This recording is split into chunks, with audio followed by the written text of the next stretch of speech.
Welcome to the Grid Snaps Podcast, the premier game design and development podcast. I'm here with Patrick, who we haven't had on in a few shows. It's been mostly Kip and myself, so it's good to have you back, Patrick. Yes, I feel very welcome back. Very good. So we have a couple of things. We kind of have a mismatch of two different topics that I wanted to discuss today. One of them is an ongoing conversation we've had. We had an entire podcast on this. I've taught on this. It's kind of a original concept that I've been developing, and I call it service to the player. And it's something we talk about a lot, isn't it, Patrick?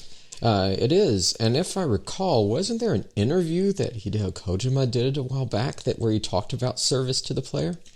Yes, absolutely. It goes back, the story of it goes that in the early 2000s, I was reading video game magazines and so on, and I remember this phrase, service to the player, being mentioned back then, and it just kind of stuck in my mind forever. And I did find some of those interviews. I think it was Metal Gear Solid 3 era, and there were translations. I mean, Hideo Kojima was speaking in Japanese, and so whatever you were saying in Japanese was getting translated into this service to the player. And he spoke about it in the context of providing tutorialization, providing sort of help or even gameplay, and you know, really, when I dug into it, it seems to be kind of based on this notion of, you know, when you design a game, you kind of put the player and the gameplay for the player front and center, and the player experience front and center before anything else. A story, setting, plot, maybe even artistic desires the game designer might have, or any other sort of motivation you would have to make the game. Even, I would even say, monetary. Your first desire, your first goal is to service the player, right? And so what I've done is I've taken this idea and I've really thought about it hard over time, and I'm starting to slowly work through what that is.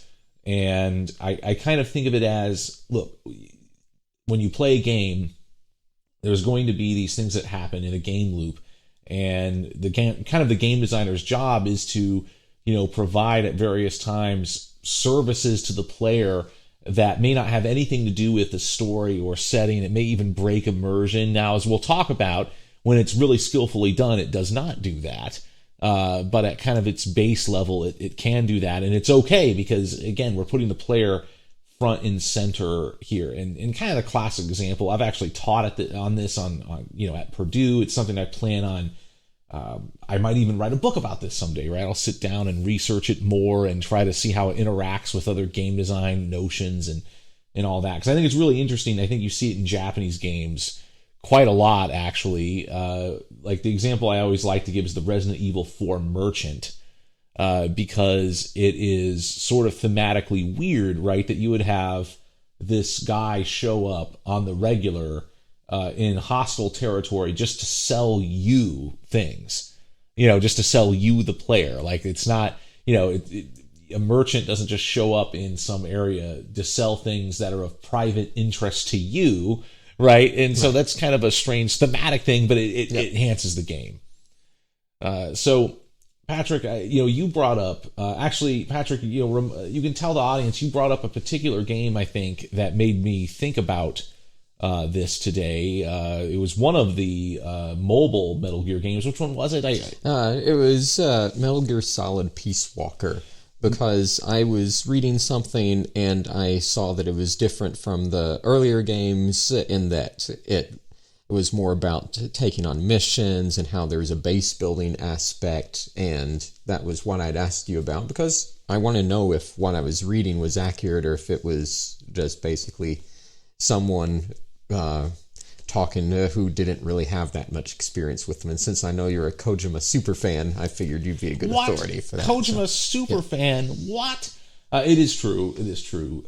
But nonetheless, the Peace Walker thing, the reason why it kind of led to this opportunity to have another discussion about service to the players, I realized that the evolution of a particular game mechanic is almost like the perfect example of the game or the service to the player idea being worked out over the course of multiple games, right? And so the game mechanic I'm talking about is the recruitment to your base. So for the listening audience, if you're not into these Metal Gear games, basically starting with portable ops, you had the opportunity to not just knock out soldiers, have them be unconscious in the battlefield, all that. You can actually recruit them and they will fight for you at your base, and you could send them on missions and so on. That started with portable ops and then kind of continued on through Peace Walker, and then Phantom Pain just takes that idea and just blows it up to the next level. But the service to the player aspect of it is this. So you have this game mechanic in portable ops that's really cool, but I would argue does not show great service to the player because you have to knock out an enemy and then drag that enemy all the way back to the truck. Yep.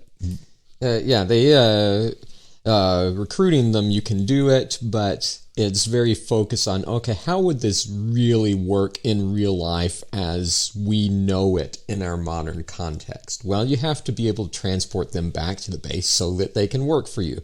So you knock them out, you drag them back to the truck, which presumably goes driving off back to the base, and then you have someone. But dragging them to the truck is cumbersome. Doing it over and over, not fun, kind of really works against the idea of wanting to recruit people because you won't want to do that. Right. In fact, that's exactly what happened when I played Portable Ops back in the day, back when I used to actually own a PSP. I'm sorry, Patrick, I don't own a PSP anymore. It's a blind spot. I have to address it. I have to go get out there and track one down at some point with a TV adapter. It's definitely one of the shortcomings of my collection, of my console and game collection. But I used to have one, and when I was playing Portable Ops, that's exactly what happened. I did it maybe one time, and I'm like, this is an enormous pain. I never want to do this again because it's not strictly necessary to complete the game's narrative to do those things, and so I just didn't do it. In fact, I'm not even sure I beat Portable Ops, and that's probably one of the reasons why, is because I just did not want to drag people long distances, and it's slow. Well, it's not really a Kojima game anyway, so it's optional. I think that is true. I think Portable Ops I think Kojima just had a kind of an advisory role. I'm not 100% sure, but I think it was he was less involved with that one than subsequent Metal Gear titles. So what happened, though, with Peace Walker, you have a game mechanic that's really cool, but really didn't have a player. It was kind of focused so much on realism, I would argue it kind of lost its ability to be fun from the player's perspective. But in Peace Walker, Hideo Kojima finds a genius way to give better service to the player while preserving that game mechanic and also making it thematically appropriate. And Patrick, do you remember what that was? I believe it was called the Fulton Extraction. Yes, that's right. I had to quiz Patrick a little bit, and he'll probably quiz me on something else later in this podcast, and I'll fail miserably. But yes, it is. And what's interesting is I would have been okay, and this would have been tremendous service to the player, if you simply walk up to a knocked out soldier and just an icon appears and it just says capture, and you press that button and the soldier disappears. And then he's like, sucked into your belt or something. Like Ghostbusters, just in a little box. It would have been a little weird, but yes. But it's a game that would have worked. Right, yeah, and when you play a game, you accept gameisms, but what Kojima is so masterful doing, and that would be, by the way, a great example of service to the player because it's so obvious that it breaks any kind of narrative convention. But I realized in this conversation that I was having with you about this that what he's so good at is I'm going to give service to the player, but I'm going to combine it with something that thematically at least has a foothold in reality. And for those of you that don't know, the Fulton extraction system is actually something the United States military used in the, I think, 60s and 70s and so on, in order to basically extract people from hot zones and all that. And it worked kind of sort of like it does in Metal Gear with the little balloon that attaches to the person. And I think it in the real version, it basically it's like an airplane that then kind of connects to a cable and then literally just yoinks the person out of there. It's pretty wild and crazy stuff. I would go to Wikipedia and check it out. My understanding is we don't use it anymore because it is really dangerous, but it was a thing that we did. It is depicted in, I just thought of this now, it is depicted in a very realistic way in Batman the Dark Knight. That's how they get that guy out of, I think, Hong Kong. They extract him out of Hong Kong using a Fulton-like system where there's no balloon part, but there's a cable. And so anyway, what Kojima does is he finds something that has some foothold in reality, and that's what you do. You go up to a soldier, you put the Fulton extraction little hot air balloon thing on him, the balloon lifts him up, and presumably a helicopter or plane then like snatches the device in the air or something like that. Yeah, but you don't have to sit through a 3 or 4 minute cutscene of that happening. Right, yeah, it just happens. But what's nice about it is it just kind of gives just enough realism that you're like, okay, whatever. You're not going to question it too deeply. And even if you don't know that Fulton extraction was a real thing, like the work the fact that you did, that Kojima did the kind of background work to find that out and to kind of then construct something based on that, it just kind of gives it that weight of realism, even though it is a service to the player. So if you're kind of tracking the evolution of this so far, we have the original game system of recruiting soldiers, and it was cool, but not very, player friendly. And then this never happened. They went directly to the Fulton, but just in point of comparison, you could have just a button that appears that says capture, and the enemy just disappears. That would be the simplest implementation, right? And then the Peace Walker ways with the Fulton extraction, but we're not done. We're not done. Oh, no, we're not done. Yes, we are not done. Wait, there's more.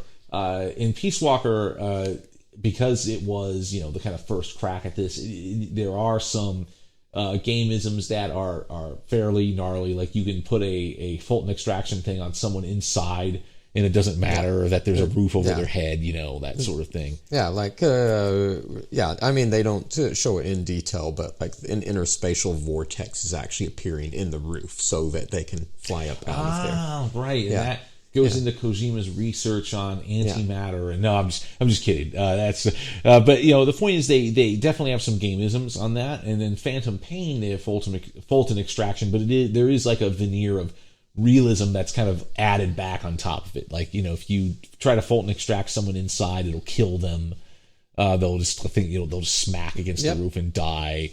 So environment plays a factor. So you don't have the cumbersome process of needing to drag them back to a truck, but you do need some kind of environmental awareness. Right, and in fact, some of the S-rank mission runs in Phantom Pain are people finding a hole in the ceiling inside, these buildings are going into to like extract some VIP or whatever, and they get them out like immediately because they find like one, and of course it's intentionally done. The level designer is very smart. They think, okay, we'll add one kind of secret little spot that the Fulton extraction could happen inside, and the smart players will find that, and that's how the S rank runs are typically done in those kind of situations. So it actually creates the realism. Isn't just realism for realism's sake. It actually creates gameplay opportunity. Right. Because now the gameplay isn't just find this person. Because if all you had to do is find them and then press the button for the Fulton extraction, it happens. The gameplay is just about finding them. But then there's now the additional gameplay piece of safely get that person to the spot where they can be extracted. Right. Yeah. And so one of the points I want to make is that it's easy when discussing this concept of service to the player to think it's trying to add like an instant win button. That's not service to the player. Like firing up a game and press X to win and then you get to the end credits. That's not really service in the way we're thinking. There is a balance here, right? Like, it's totally okay to not service the player or to service them with various caveats that makes sense in the context of the game, and it's a tricky balancing act, right? Like, I mean, I would say it's really about, if there's a concept in a game, making sure that you've tailored it enough to be accessible, maybe is the word. I don't know if that's necessarily the right word, but where people will actually do that thing. Right. Yeah, it's a good example of this is going back to one of our previous podcasts. We talked about Shenmue, right? And the kind of really strict passage of time elements is one of those examples of, there needed to be more service to the player there, making the player wait and wait and wait for significant amounts of actual real life time for events to occur is just, that's not really, I would argue that's not really adding anything to the game other than just like, you're just standing. I mean, because here's the thing, you can go to the bathroom, you can go cook dinner and have the game running. Like you can, when the game doesn't even require you to pay attention other than just stand around. That's not maybe the best approach, I think. Yeah, and what they could have done is they could have maybe had carry around some kind of pocket alarm and take a nap. Right, yeah. Like if you find a bench or somewhere to sit, you can just take a short nap. That would have been an example of service to the player, which would still be adhering to the theme of the game. Right, and then, Patrick, I showed you Death Stranding recently, and when we were sort of looking at that, one of the things that's interesting to me about Death Stranding is you could make the argument, and probably some people have, that, that game maybe doesn't have good service to the player because it makes you walk all this distance and everything. I don't agree with it, though, because I feel like what's going on in a game like that, now you can decide it's not the experience for you, and that's fine. You can decide, okay, this is not my thing. But, like, when you looked at Death Stranding a while back, you can recognize that, look, yes, you have to traverse long distances, and you might kind of jokingly refer to it as a walking sim or whatever, but there's consequence to the traversal. There's things built in there. There's ways that you can fall and stumble, take damage, run across things. There's things there's packages that are strewn across the environment that you can find. There's you are meant by design to not have the convenience of walking through with some sort of fast travel mechanic, although they do give you a fast travel mechanic of a sort. And and that's during this discussion why it's kind of amusing to me, because I saw Death Stranding actually for the first time last night when you were showing me, and so Rob, you fired up the game, said, I've got this item to deliver, pulled up the map. Oh, wow, that's a really long way away. And the very first thing you showed me was, see this? This is a zip line. And you took one zip line, and then the next zip line, and then the next zip line. So I understand what you're saying when you refer to about maybe it intentionally doesn't do service to the player, forcing you to walk. I just think it's funny that my very first exposure to the game was zip lines. Right, and see there, I think that's really a great observation, because a lot of times the best services to the player are things that help you but don't help you 100%. There's there's some sort of limitation there. There's a balance there, right? Like zip lines take resources. The resources you don't even necessarily have in the early part of the game. You do get them as you go, and you can actually just pause the game narrative to just build the zipline network if you want. I did not do that, just because that's just how I chose to play. I typically, you do have access to vehicles before too long in the game as well, and those help. Although you saw the way the environments are built, vehicles actually have limited utility. They are helpful, but there's enough rough terrain that they have a hard time crossing, that they aren't just like, oh, if you get a car, you can't just take the car from point A to point B. It'll probably help you get halfway from point A to point B, but then you'll get stuck somewhere and have to just get out. Yeah, and I think that's pretty much where I turned off the game. But I think one can really debate these things in that game in particular, because there's a lot of things that he's intentionally making you do that most games don't make you try to do intentionally in terms of the traversal. But the whole game is built around, I'm going to prepare for a journey. Unlike Lynn in Fist of the North Star, who does not prepare for any of her journeys. Yes, she's just like, I'm going to go travel across the wasteland, and she just impulsively makes that decision at night and just wanders into the desert. Not even a bottle of water. Not great, Lynn. Part of the fun of Death Stranding is pulling up that map and thinking, wow, I have a long way to go. I'm going to make sure I have enough, climbing rope, ladders. I'm going to make sure I have a bola gun in case I run across mules, like we did, or I could or you can take 20 minutes to remember how to throw packages again, like when we played together a little bit.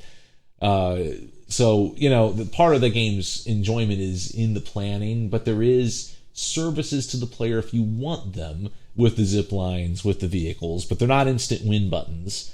They're not, you're still going to have moments where, even possibly the zip lines aren't going to get you all the way there. Although the zip lines are pretty robust. They're pretty robust.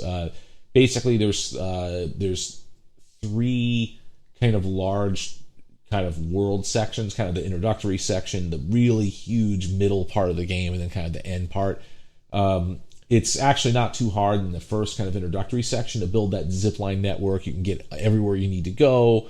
The part of the world I showed you, which is kind of the largest part, I mean, you can see in the map, there's just vast expanses you didn't even see. That would be more challenging because you have chiral bandwidth, which means you can only build so many zip lines in one area.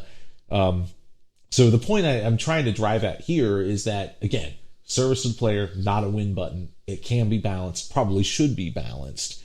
Just like the stuff we talked about, the Fulton extraction, and all that. It's like you're giving the player a tool to use, but the tool doesn't necessarily do everything the player might want it to do.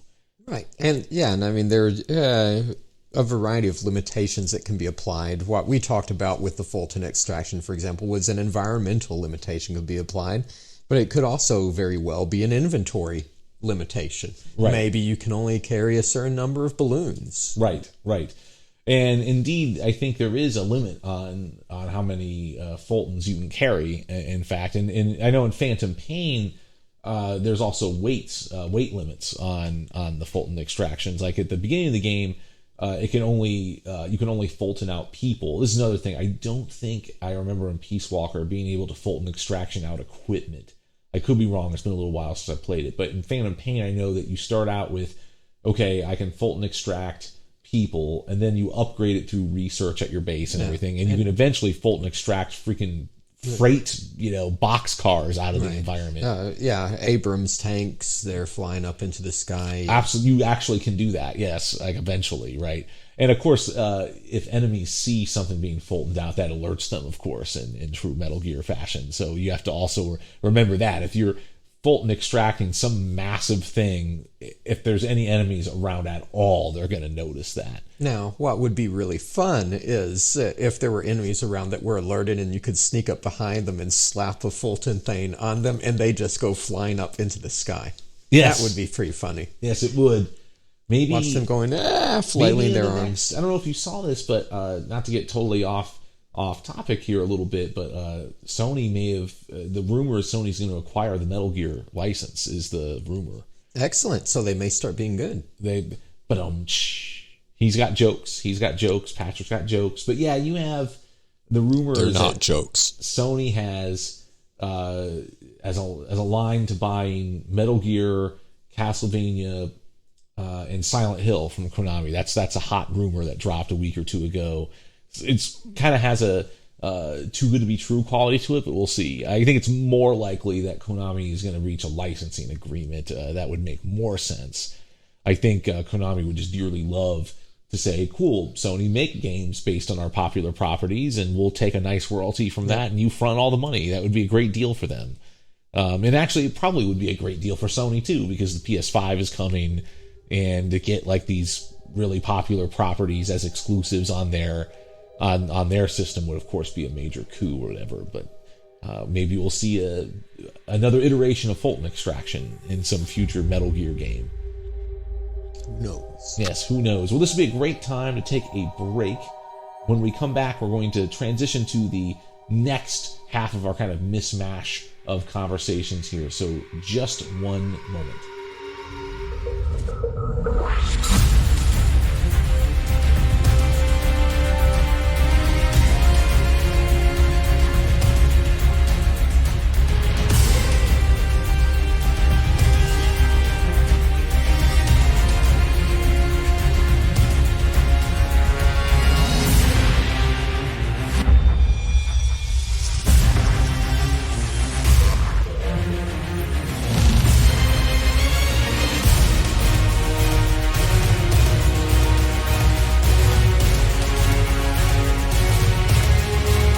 And welcome back to the Grid Snaps Podcast, the premier game design and development podcast.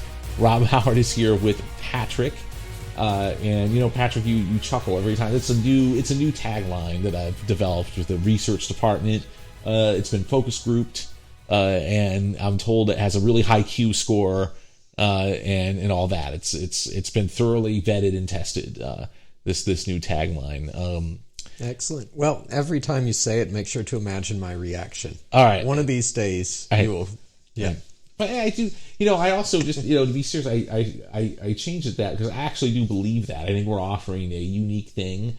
There's a lot of really great, really, really good video game podcasts out there. I've been a guest on one, Region Free Gamers. Highly recommend you check them out. But, they all have, everyone's got their own flavor, right? Like when I started listening to video game podcasts, they were really done. I think the first one I started listening to, I can't remember the name of it because it's a while ago, but it was sort of like, hey, we're game journalists, and that was the angle. We were game journalists, and we're doing this podcast on the side, so we're approaching it from that angle. And then I know other podcasts are like, they're approaching it from the hobbyist sort of gamer angle, collecting, and certainly it's not as if the folks from that angle cannot make great observations about game design as they often do, but that is the angle. The angle is kind of collecting and participating in that scene. And I started the Grid Snaps podcast as not entirely but as kind of the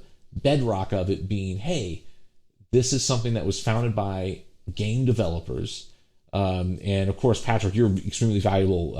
I think check and balance, if you will. One of the reasons why I wanted you to be a co-host is because you provide a hardcore gamer perspective, which I think is super valuable because in the industry it gets a little bit can get a little bit tunnel visioned.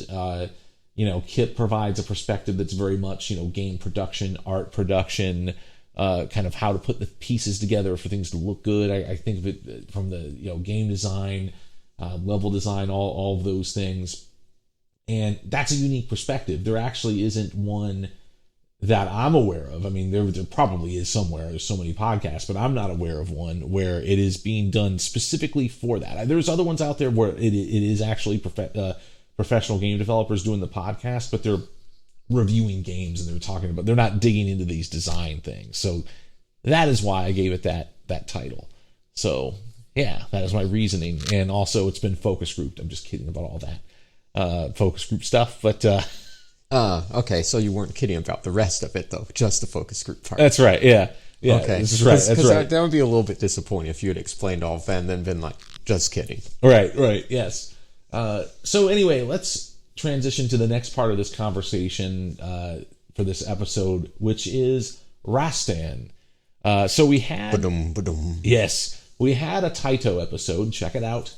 But unfortunately, a great tragedy occurred during the Taito episode, and that is my hard drive crapped out right near the end of that. Actually, not even near the end. I think we got about 30 or 40 minutes of it recorded, and then it just ran out of space, and I didn't realize it at the time we were recording. It's actually, we're starting to approach like 80 episodes or something. We've been doing this for 2 years. It is actually the first time a technical problem has actually done that. The first or second time, I think, in the history of the show where I tried to record a podcast, it got recorded, and something terrible happened, and we actually lost content. We've been very fortunate. But we kind of ran out of steam right at the Rastan part because we had it was a whole kind of history of Taito podcast. I have the Taito collection on PS2. So Patrick, you decided to grab your far more extensive Taito collection and kind of try to remedy this by looking into more Taito games. But we really decided to focus on Rastan. Why is that?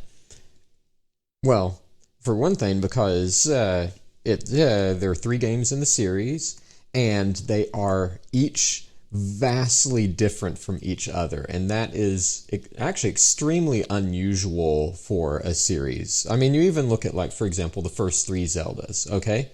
You had the original Zelda, then you had the second one, which was very different from the first, but then the third one went back to the flavor of the first, and really I would say that throughout most of that series' history is carried on in the style. Maybe a different presentation, but the style of that first game.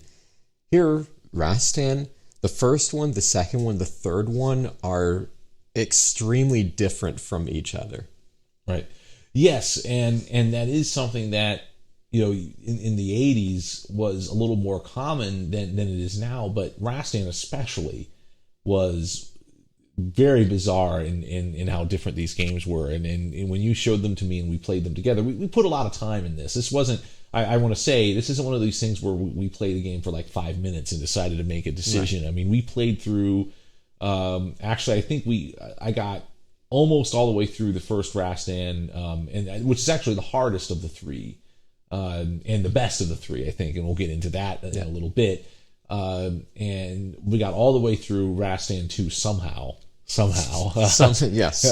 And we got all the way through Rastan 3, or what's the actual name of it? It's Warrior Blade Rastan Saga 3. Yes, Warrior Blade. So I think to start, before we try to dig into kind of design kind of particulars, Patrick, why don't you regale the audience about what Rastan is? So it's an entirely unique concept, never before carried through any form of medium, especially not in the 80s. So Rastan is essentially a barbarian, fur loincloth style barbarian with a sword, and the game Rastan, through the saga really, it's intending to tell stories of this barbarian named Rastan, who eventually became the king of his own land.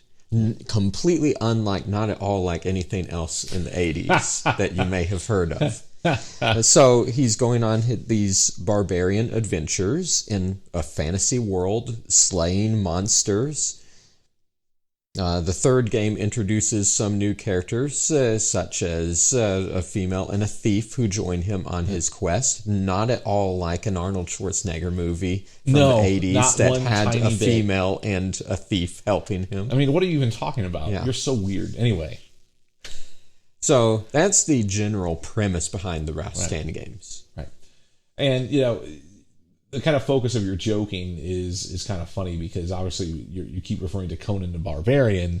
Robert E. Howard, no relation to me. As I always like to say, he killed himself at age 30, and I've made it beyond that. So that's something when I was like 28, 29, I thought, that's kind of weird, right? Like, but anyway, this is Robert E. Howard's Conan the Barbarian, and the movie that came out, and all that. And Rastan is surprisingly one of the few games to actually try to leverage this in the way that because look, you have a million different attempts to leverage Rambo in the way that you would do in video games, which is not actually use the Rambo IP, although there probably were some Rambo games that they weren't very good, right? I mean, I can't imagine they were actually good, or were they? I don't know.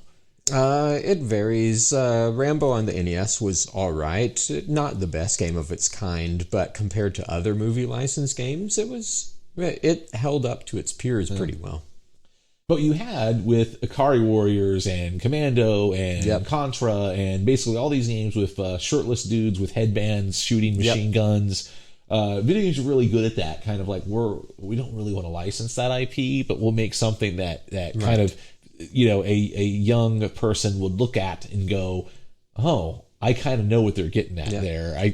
I'm pretty sure, like when I got my NES, for Christmas in 1986 or 7 or whatever, I remember, I distinctly remember Dad taking me to, I think it might have been, I forget the store. It's kind of a long dead department store now, but I just remember seeing that Contra box, and you're just like, because the thing about stuff like Rambo is that it's cool without even, my parents wouldn't let me see any Rambo flick when I was like 7 years old, but I knew it was awesome. I actually named my pet guinea pig Rambo because the image of that, and really it's the Rambo from Rambo 2 and 3 that people mostly think of. You grow up and you realize Rambo 1, or aka First Blood, is a very, very different movie. But go ahead. And I was just going to say, so much of the imagery there is so iconic. I mean, there's even this random overhead shooting game, which by all appearances is inspired by Rambo, because called Last Alert. Right. Some of the best voice acting you'll ever hear. Look it up on YouTube. And it has, for example, cutscenes of him sheathing the knife in his knife holster on his hip, and pulling the bandana on his head, so that like you're saying, a lot of things copied Rambo. Conan, not so much. Right, which is weird because it was so popular. Right. I can, off the top of my head, I can really think of 3 games or series that did that. There was the Rastan series. Okay. There was a game called Legendary Axe. Right. And then there was a game called Astyanax. Right. And how big were any of those 3, really? Right, yep. And you can kind of stretch it a little bit. I mean, something like Karnoff, which is a big stretch. It's only because you're a kind of a muscly guy in a low fantasy looking world, I guess. But it doesn't. But it's not really. Karnoff's not really like a Robert E. Howard protagonist character. But all these other IPs. I mean, lots of games riffed on Alien, right? I mean, lots of games riffed on Star Wars. Lots of games riffed on G.I. Joe. I mean, Metal Gear is G.I. Joe in essence. I mean, that is the direct kind of influence there. Certainly you saw even things like some of the things coming from the Japanese culture at the time, like when you look at Transformers, how it kind of matriculates. But the Robert E. Howard stuff, not as much as you think. I mean, there's Rastan, there's Golden Axe. Yeah, Golden Axe was one. Definitely one. I would, say maybe Altered Beast, but not really. That's more Greek mythology, I guess. Right. Yeah. It has the super muscular dude in the loincloth, but that's really about it. Right. So, I guess what I'm saying is, video game industry, get your act together. Give us our muscular guy in loincloth power fantasy experience, please. Right. So, and I know there's obviously there's a Conan MMO that's been out for a while. There is that, but in terms of single player linear action games, surprisingly little. All right. So now that we've taken a moment to kind of set the stage for what Rastan is, let's just take a little break. And when we come back, we'll discuss the design of the 3 games.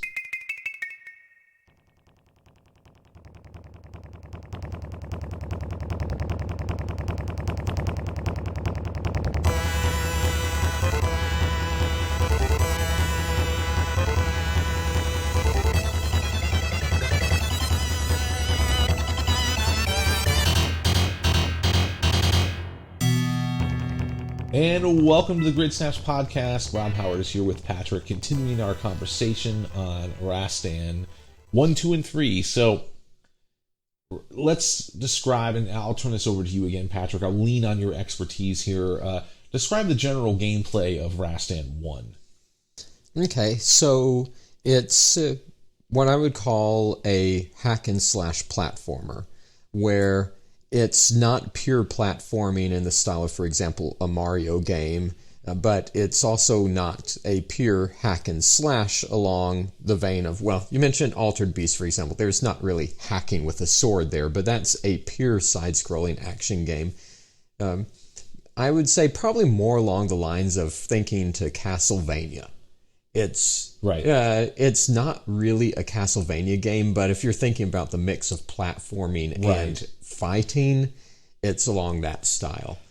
So each stage, each round, it has 3 parts. You have an outdoor environment area where you'll be walking along and you'll see the sun in the background. And as the stage progresses, by the way, time passes, so you'll see the sun set over time.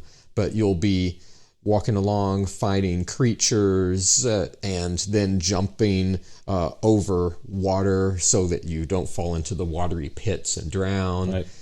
Later on, there's a subterranean cave area. The second part then is always some kind of castle or palace or something like that, where it's stonework and you're fighting a different set of enemies, typically guards who are half armored. It's kind of like their right leg and their left torso is armored. Right. And they'll have all kinds of different weapons, and there'll be typically more traps inside the palaces and castles than there are outside. So there'll be things like spikes that pop up from the floor, those kind of things. And then, of course, you'll have a boss fight at the end. Right. So that's the basic setup of the game. And it's... I'm trying to think how exactly I want to describe this. When you're watching the game for the first time, it actually looks like it's a very sloppy game, because the enemies, they are infinitely respawning, so it can look like they're just throwing clumps of unrelated enemies at you. Right. And when you see the sword swinging, just kind of visually, it looks like it could be sloppy. But when you actually play it, the sword swings very precise, measured. The jumping, it feels a little bit weird in terms of how other games, it doesn't have the same jumping arc, but it's predictable. Right. And what you learn playing it is that it's actually very precise, and the level design in particular is very precisely managed, where you can see the challenges in front of you, you can see how to overcome it, and you'll probably die the first couple times anyway, because you have to actually build up the skill to accomplish what you can see is the way to progress. Right. It's right there. You can see it. You just have to get good enough to do it. And after particularly challenging areas, there's usually a checkpoint, so you don't have to do that. And so when you die, you can see that the developers even correctly predicted what the most frustrating sections of the stage would be. Right. Yeah, it's really an amazing game, because what happens when I sit down, and whether it's with my Raspberry Pi or because I just found a classic arcade compilation or whatever, there's something that happens when I play arcade games where, you sort of, and we did this when exploring these Taito collections. You fire up a game, and usually it holds your interest because you're not in the arcade. You didn't put a quarter in. You have no emotional commitment, so it's just about the game. Only the game. The gameplay is the only thing that's holding you, and you have like 1,000 games in these collections to get through. And so, you play it for like a minute, you're like, okay, I'm good. And it has to have something special for you to keep on going. And I spent so much time on Rastan, I couldn't get all the way through it, because it is an arcade game, right? It is designed to be hard enough to make you have to pay money, even though it is very fair. So I did finally get worn out, but I played it so long that my thumb got sore. On the D-pad of the PS2, obviously you'd have an advantage in the arcade of a proper setup. Some of the moves I do think would be easier in the arcade, and so I kind of am forgiving. And some of the trickier jumps I think would be more forgiving of arcade controls. But the reason why it held my attention, because you're right. I mean, it does make it. I don't want folks get the wrong idea. It is very pretty. It's got nice kind of parallaxing. The sprites are really colorful. It's a good looking game, especially for its era. But what's going to hold your attention is the depth of gameplay, which is really, I think, shockingly good. It has this, you mentioned Castlevania, it has this Castlevania Symphony of the Night thing, where every enemy has its own little strategy to deal with it. And this game when was Rastan? Like 1987. 1987. So that's just a tremendous job in sort of 2D action AI, because you mentioned the kind of half-armored sort of folks, and how you have to deal with them. When you clank your sword against them, it actually repels them back, giving you another chance to whack them again, because typically unless you get powered up, their weapons have more range than yours. And so you have to be very careful in how you approach them. But there are certain little moment-to-moment strategies, like the moment-to-moment, like when I talk about when I think about games, I think of sort of game loops in kind of concentric circles. I guess that might be the right way to say it, where you have the moment-to-moment loop, and then you have like the kind of session-to-session loop or whatever. Well, arcade games are mostly about the moment-to-moment loop. This game has tremendous moment-to-moment tactics and strategy. Like, do you, like when I was playing through, I would have to make a choice. Am I going to just Leroy Jenkins through this area, which, means just, attack, just mash the attack button and dash through? Or am I going to be careful and kind of slowly wade through an area? Because there are times when the Leroy Jenkins approach, being really aggressive, running through, stabbing everything, is actually the right approach. There are times when being really careful is the right approach. There are times when you want to think about, you want to use a height position to your advantage. And every enemy, like I said, has some kind of better way. Like there's various floating enemies where the horizontal strike works really well against them. And there's so much depth to the moment to moment, and it makes you feel good when you figure out how to progress or get the skill to progress. Yep, and a couple of things I wanted to say along those lines, because I mentioned earlier that it may look like there's just various completely unrelated enemies being thrown at you. Well, part of that moment to moment is prioritizing which ones to kill first, because something that we found while playing is, okay, there's one that throws a boomerang at you, there's another who approaches you to basically do contact damage with the sword that he's holding, and then there's a chimera, which you actually have to duck to hit it because it's shorter and it spits fireballs. And we found that the chimera fireballs, it takes them a moment before they spit one, but that does the most damage. So if you're faced with several of these things, prioritize killing the chimera, then kill the other ones. Yep, that's exactly right. And that's something you have to learn, and it feels good to learn those things. And as you progress through the game, you're absolutely right. There's these moments where it's not, here's what makes a game unfair. Okay, a game is unfair when you make a blind jump and then there's you run into an enemy that you can't see. There's no way you can avoid it, and it's just you just take damage for no reason. Rastan doesn't really do that. There's going to be times where you fall into the pit, or you're going to take the damage and die, and all these. But there's, as you said, you can always kind of see what you actually need to do. It might be hard to do, but the solution is there, and you can see it. I think one example I can think of is they have steep ramps, and when you go on these ramps down, the way the platforming works on those is you're going down like it's an escalator. You can't go back up, and they'll usually throw like a tumbling rock behind you. And there's a moment where you jump off the ramp down and you'll get to the platform and miss the rock. Now, you have a couple different choices you can make. You can either just decide that you're never going to be precise enough and let the rock hit you. You'll still probably be able to get to the platform. You've just taken some damage. That's kind of the safest choice. Or you can decide to try to time the jump just right, miss the rock, and actually land on the platform. But the coup de grace is, at least in the one situation I'm thinking of in my head, I think this might have been level 2 or 3 or something. There's actually a weapon power-up that if you time the jump right and jump high and strike, you can miss the rock, get the power-up, and land on the platform. So there's these, and that's a choice that you make, a tactical choice you're making within seconds. And Rastan is really good at giving you those kind of interesting choices. Yep, those impulsive risk-reward moments. And something else, just this side comment about grabbing the weapons. It just has this really cool clang sound effect that it does when you do that. Right. So in addition to actually getting the neater weapon, it just feels good when you successfully do that. Right, because, there's so many things about good level design and good 2D level design, and really Rastan is a masterclass in great 2D level design, that it's easy to take for granted these things. Well, of course you would want to plan these things out and all that, and but here's the thing, you actually do have to execute. You actually have to do those things, and when they're done well and they're done consistently throughout the game, the effect is magical. And you referred to the power-ups. The power-ups are just out of reach, but not so out of reach that you can't conceive of any way to get to them. They're just kind of right there, but not quite there. And they're enticing, and you're gonna die a few times trying to get those power-ups, but then you're gonna get them a few times and feel really good about yourself.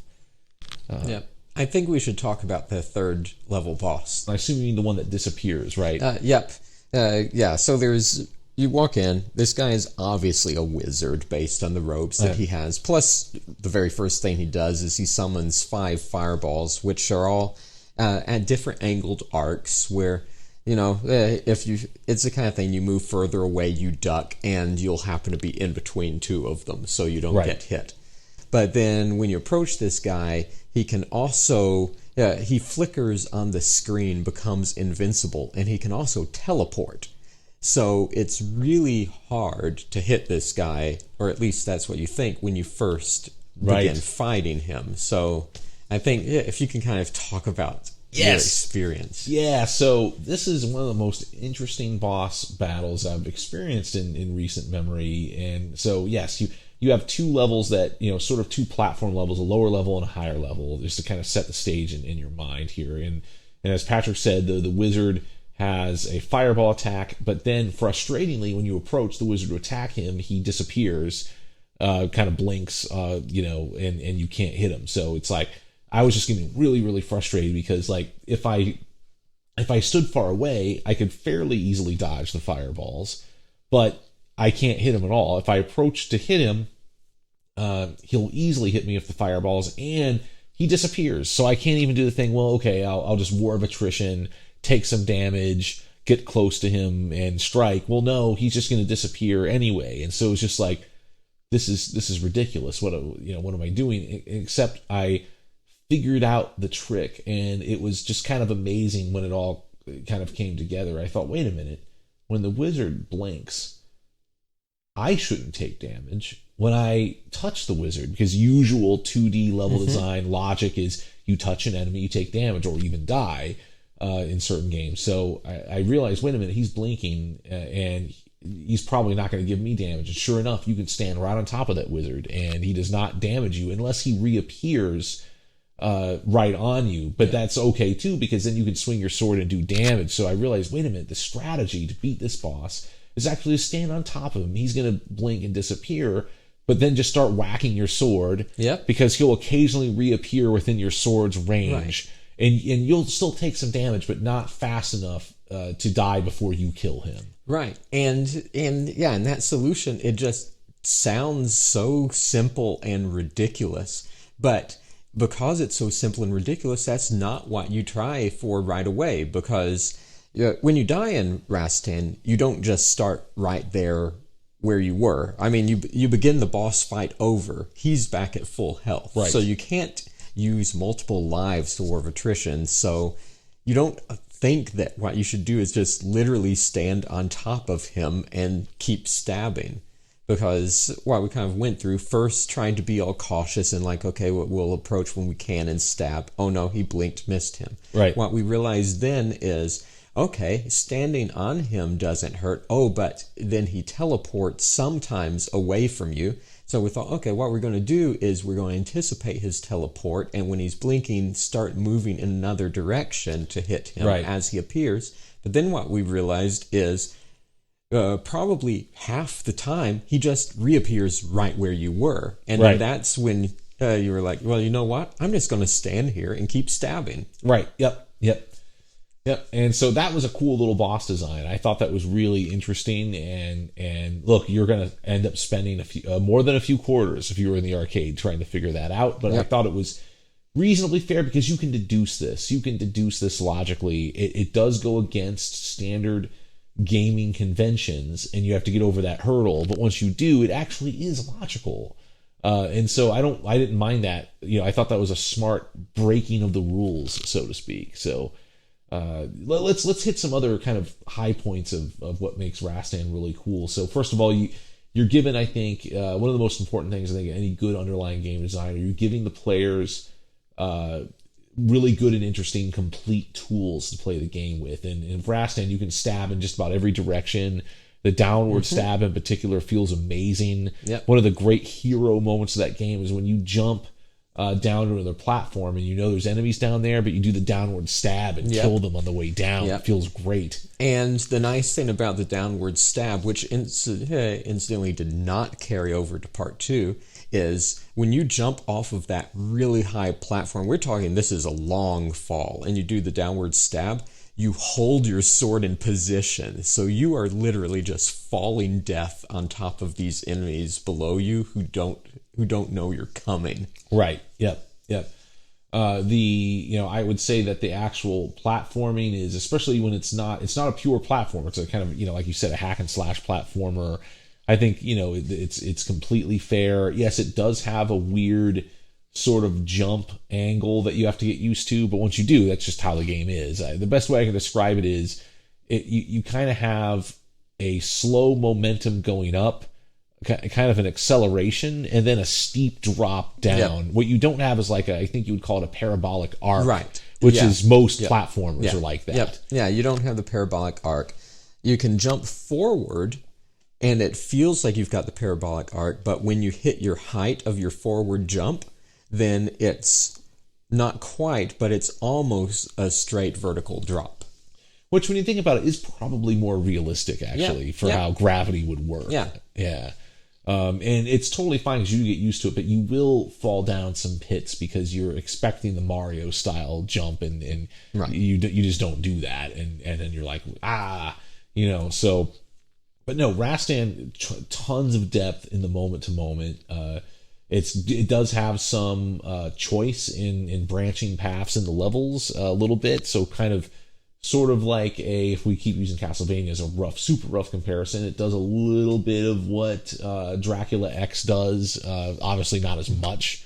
It's more like, oh look, here's a area where we can break a rock and go through a short secret tunnel area. Let's see what's there. Right. Yeah, as opposed to this is an entirely new level that you wouldn't have gotten to before or whatever. So unless you have any last words on Rastan 1, any last words, Patrick? I guess my last word on Rastan 1 would be that it's not Rastan 2. Right.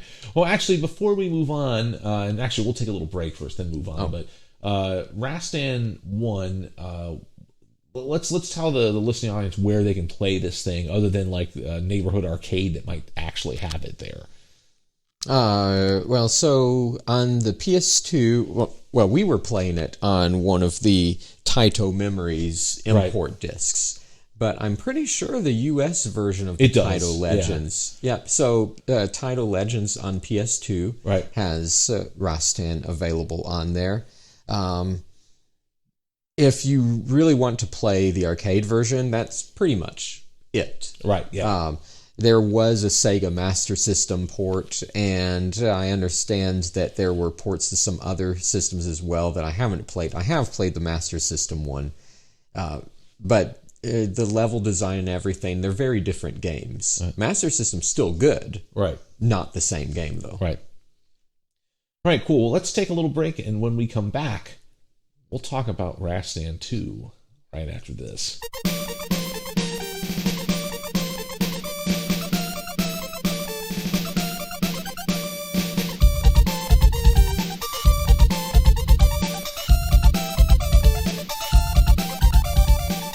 Welcome back to the Grid Snaps podcast. Rob Howard here with Patrick. So we're talking about Rastan. We expounded on Rastan 1 and that it's absolutely a classic. And would you call it an underrated classic? Would you say it's underrated? So I would say it's a lesser known classic because pretty much everyone I've ever encountered who knows about Rastan thinks it's a great game. Right. So I don't think it's underrated. I think there are just not as many people who know about it. Right. Fair enough.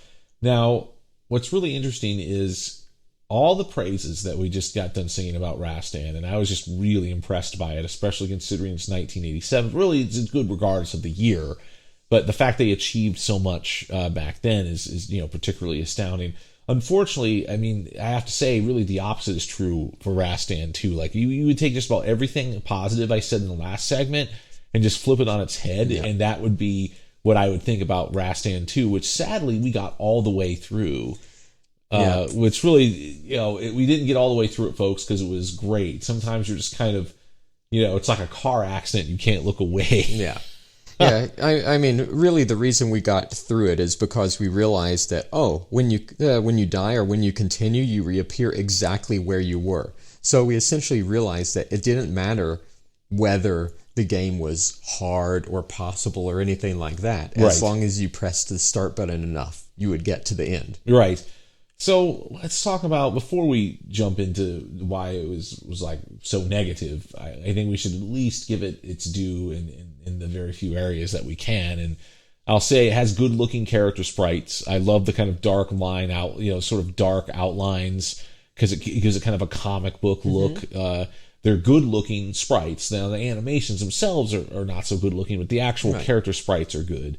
Other than that, holy smokes, Patrick. Yeah, I noticed that you specified that the character sprites look good. The backgrounds are atrocious. And I don't necessarily mean because they're poorly drawn. In some cases, they're poorly drawn. In others, they are okay.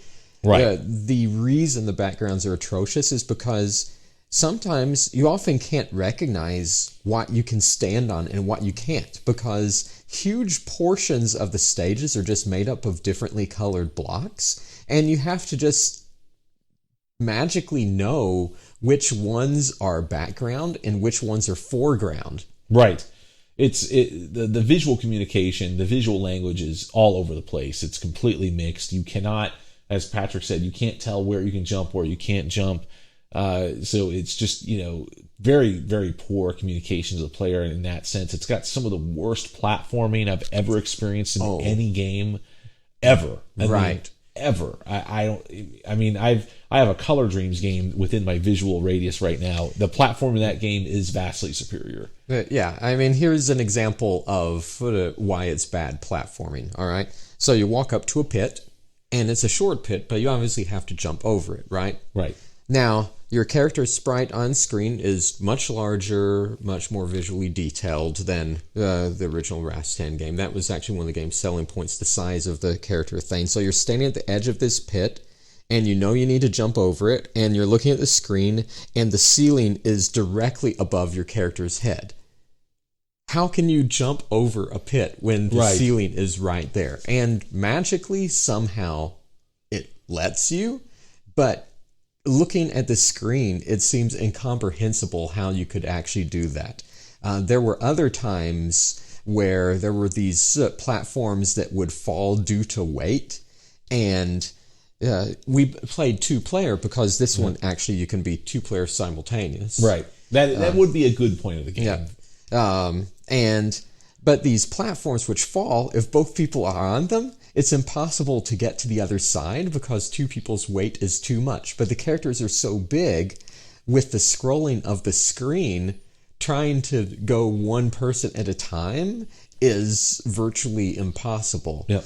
And there were just so many other things like swinging on vines, and it just doesn't work. It just doesn't work. And it was funny because we actually played through Rastan 2 first, where swinging on the vines was horrible, and like you said, just doesn't work. We would jump for them, not grab them, or we would grab them and then just immediately let go. And so when we saw swinging vines in Rastan 1, we were like, oh no. Yes. But it was so easy and smooth and intuitive in Rastan 1. Rastan Saga 2, no. Swinging on vines, when you see a vine, it's basically going to be death. And so what we would often do is we would just jump as far to the right as we could, hope the screen scrolled enough that when we respawned after falling in the pit, we would be past the vine, which, by the way, that usually worked. Right. And unfortunately, there was no moment-to-moment strategy with the enemies like in Rastan 1. You just sort of mindlessly mash the attack button. There was no sense of, I can, if I approach this enemy by, if I kind of hit and they rebound and I get space again, and you're kind of judging the distance of your weapon. There was none of that. You're just spamming the attack button the whole time. The enemies had different behaviors and patterns, but it's so inconsequential you can't remember any of it. Right. I can remember specific enemy behaviors in Rastan, the armored fellows, some of the flying enemies, the skeletons that actually go into the ground. Like, they have interesting behaviors, which again is something I remember from Symphony of the Night, which is why I compare it. Because those enemies have like really interesting little moment-to-moment behaviors. And in Rastan 2, it's so modeled and such an ugly stew that like you don't remember anything. Okay. Rastan 2, we played through the whole game. Right. Describe one of the bosses. Oh dear. Oh man. I'm having a hard time describing, because we would just mash the attack button Well, describe what one of them looked like. Yeah, I actually can't. I actually can't. And when did we play this? Today. Yep. And I mean, we were just talking about the first Rastan's third level boss. Right, and in great detail. Yeah. And I can clearly remember that. Right. That boss. And Rastan 2, I couldn't even tell you what any of them looked like. Right. Let me just double down on the platforming just to say that, there's just so many instances where you can't possibly see how the physics would work, and you can't even fathom, and it's just blind luck that gets you there. And the animation is herky jerky. It just doesn't have a tight control feel like Rastan 1. So in terms of just even moving the player around, it just doesn't feel as good. And even though the character sprites look good, they don't actually move well in the environment. So the end result is just a mishmash. So let's move right along to the last game in the series here, which Warrior fortunately Blade. Yes, which fortunately it isn't a classic like Rastan, but it's much better than Rastan 2. So Patrick, regale us on Warrior Blade. Yep. So Warrior Blade is essentially the Taito Rastan version of Golden Axe. And what they did, number one, they made it one of their super widescreen games. I think, so keeping in mind that the arcade games back then were all on 4:3 aspect ratio CRTs, it was 3 of them all horizontally aligned. So it's triple width from traditional arcade games of the era. And extremely good graphics. You have 3 characters to pick from. I mentioned earlier there's Rastan, of course, and then there's the Lady Warrior, and there's the Thief, who can join along. You have your attacks. You can dash like you can in Golden Axe. Fantasy themed, very high attention to graphical detail, and actually also a lot of scene-based variety in. Yes. Like there's one part where you're riding a dragon through upwards through a canyon. There was another part where you're riding a horse, and you can even jump while on the horse, kind of like Shinobi 3. So a lot of these scene-based moments that Golden Axe didn't have. So it was really trying to be that hyperkinetic experience kind of game.